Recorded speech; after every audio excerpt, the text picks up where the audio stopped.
Hello दोस्तों, स्वागत है आप सभी का career bye UP sir YouTube channel में। दोस्तों, उम्मीद करते हैं आप सब बढ़िया होंगे, लाजवाब होंगे और आप सबकी पढ़ाई भी बेहतरीन तरीके से चल रही होगी। दोस्तों, आपका बोर्ड एग्जाम नजदीक आ गया है, तो अब आप लोग बढ़िया से पेन और कॉपी लेकर के 1 महीने लगातार तैयारी कर लीजिए ताकि आपका बोर्ड एग्जाम में बेहतरीन नंबर आ सके।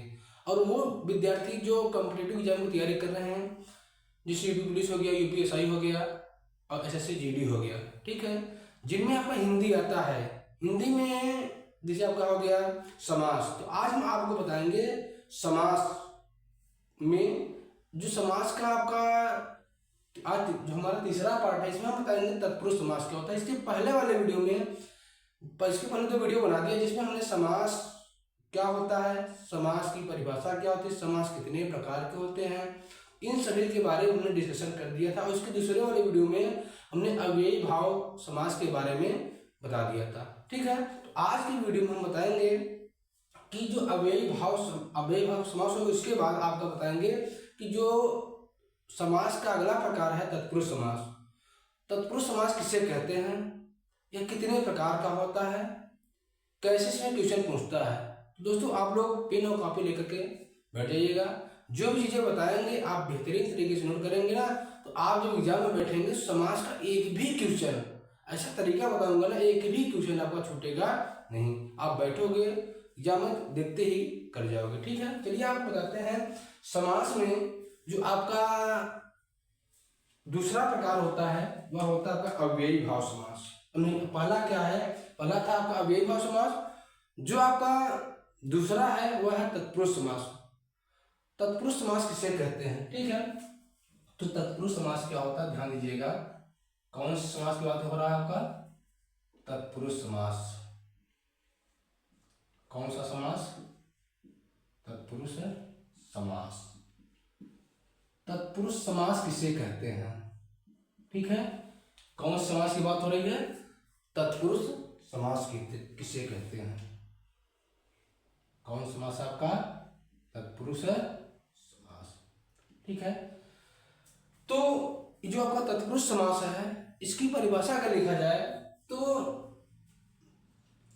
वह समास, क्या, वह समास जिसमें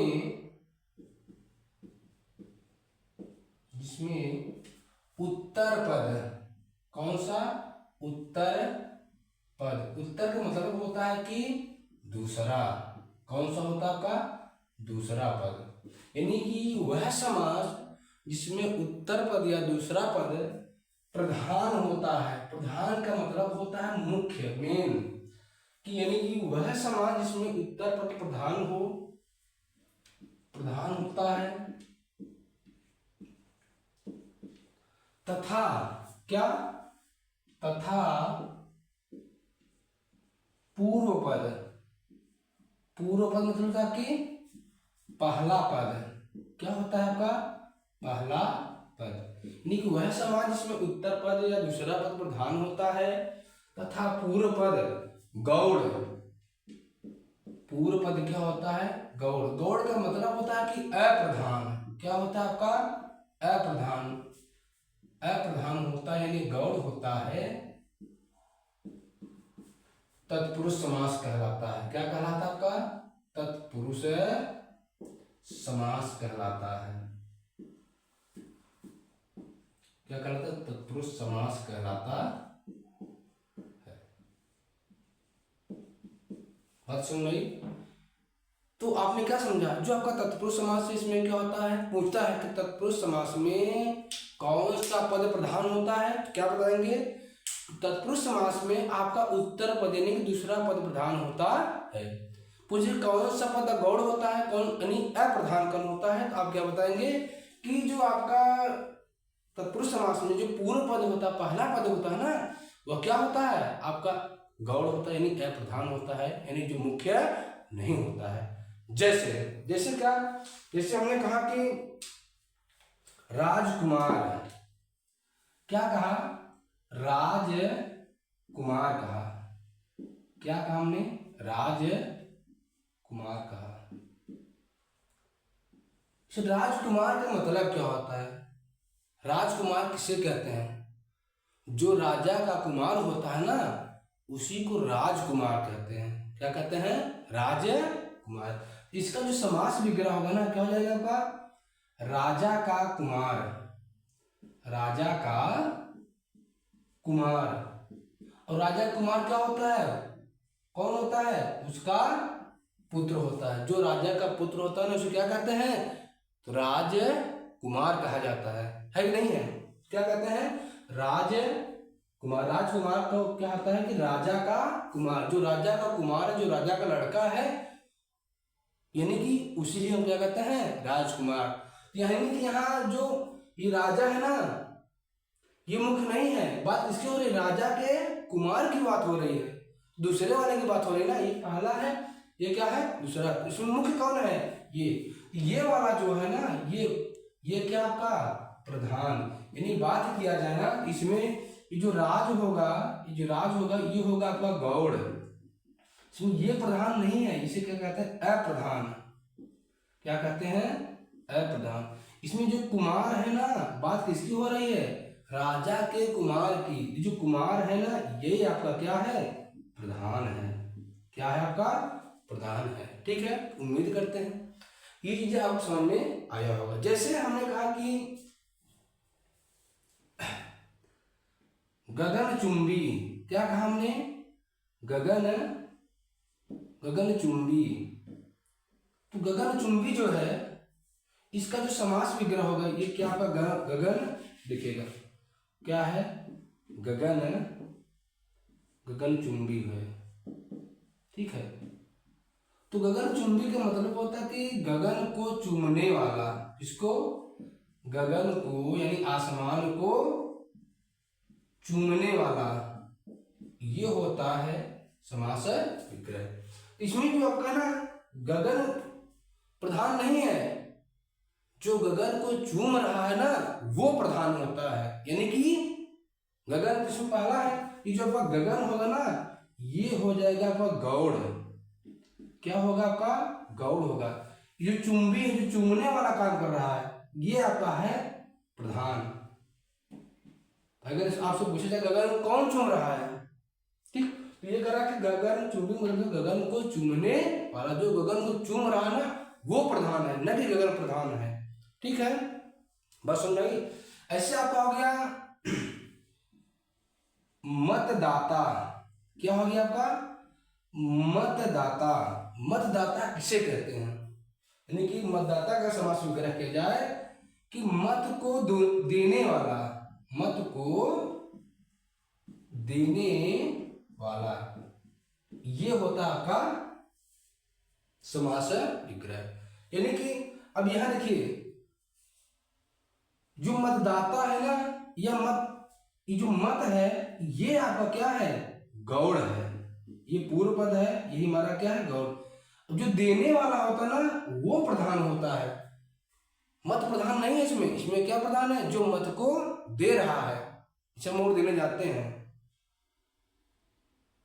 तो हम अपना मत देते हैं ना, तो उसमें हम क्या हो गया? प्रधान हो गया। मत हम दे रहे हैं, जो मत दे रहा है ना, वो प्रधान होता है। यानी कि जो देने वाला होता है, जो दाता आपका है ना, ये आपका है प्रधान होता है।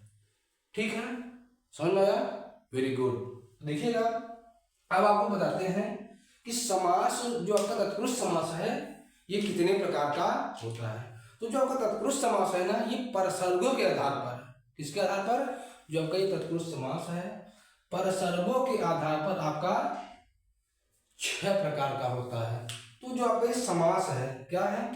जो समास है तत्पुरुष समास, इसकी बात हो रही है। जो आपका ये तत्पुरुष समास है, तत्पुरुष समास, परसर्गो, यानी कि परसर्गों के आधार पर। किसके? परसर्गो या विभक्ति। क्या कहते हैं इसको? विभक्ति।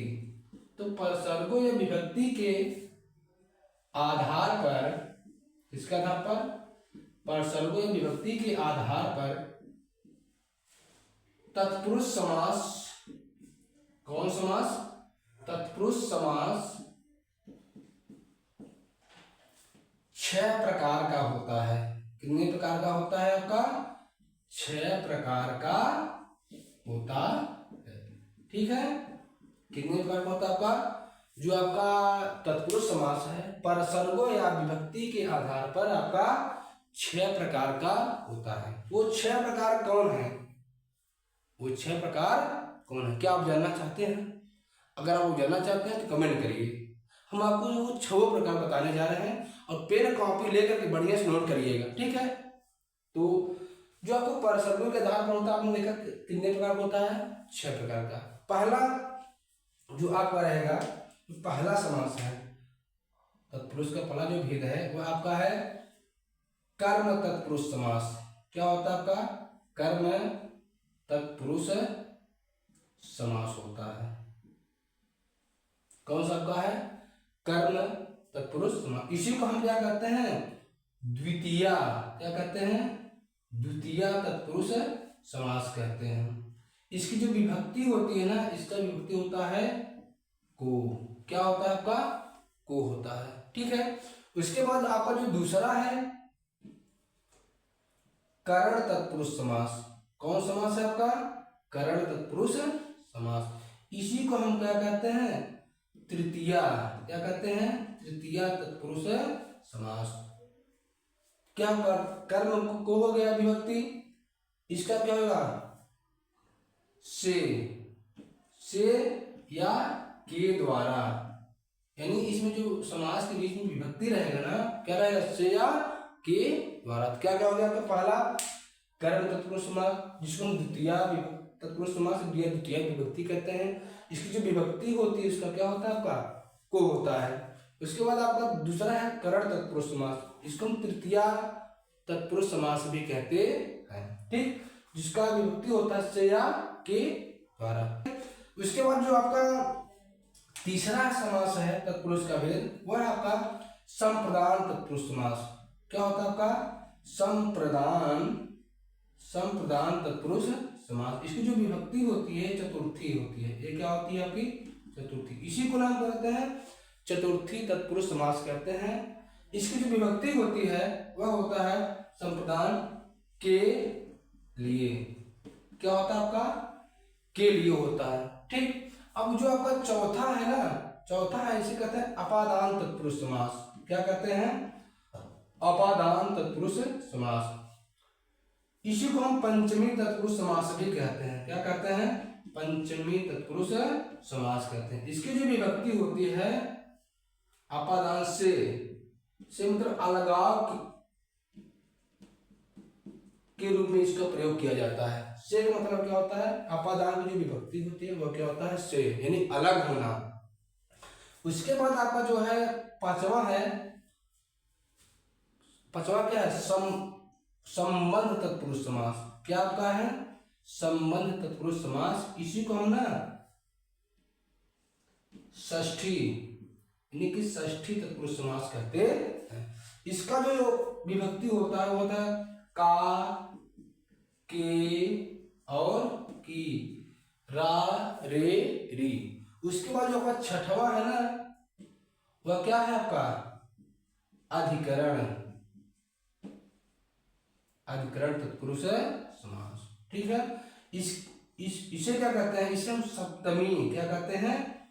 सप्तमी तत्पुरुष समास कहते हैं। इसकी जो विभक्ति होती है क्या होती है? इसकी जो विभक्ति होती है वह होता है में या पर। क्या होता है? में या पर। ठीक है, तो आपने क्या देखा?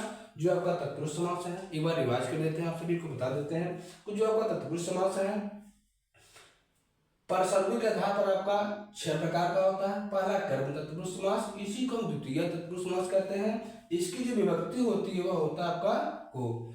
फिर दूसरा आपका है करण तत्पुरुष समास, इसी को हम तृतीय विभक्ति कहते हैं। क्या कहते हैं? तृतीय विभक्ति। हाँ, कहाँ देख रहे हैं भाई साहब? इधर देखिए। हाँ, आप सही देख रहे हैं आप। तो जो आपका दूसरा है आपका करण तत्पुरुष समास, इसे हम तृतीय विभक्ति कहते हैं। इसकी जो विभक्ति होती है से या के द्वारा होता है। फिर आपका तीसरा है संप्रदान तत्पुरुष समास, इसी को हम चतुर्थी तत्पुरुष समास कहते हैं। इसकी जो विभक्ति होती है के लिए होता है। फिर आपका चौथा है अपादान तत्पुरुष समास। इसकी जो विभक्ति होती है से अलगाव के रूप में प्रयोग किया जाता है, जहां अलगाव की बात आए। संबंध, उसके बाद आपका आ गया संबंध, क्या आ गया आपका संबंध तत्पुरुष समास। इसी को हम षष्ठी तत्पुरुष समास भी कहते हैं। इसका जो विभक्ति होता है का, के, की या रा, रे, री भी होता है, ठीक है। उसके बाद आपका आ गया अधिकरण तत्पुरुष समास। इसे हम सप्तमी तत्पुरुष समास भी कहते हैं। इसकी जो विभक्ति होती है वह क्या होती है, में या पर होती है, ठीक है। दोस्तों इस चीज को आप लोग नोट करिए। इसके बाद हम आपको एक एक तत्पुरुष समास के जो भेद है, ये कर्म का, करण का, संप्रदान का, अपादान का, संबंध का, इन सभी के बारे में डिटेल से बताऊंगा, ठीक। इसको आप जरूर नोट करिएगा, ठीक है। चलिए।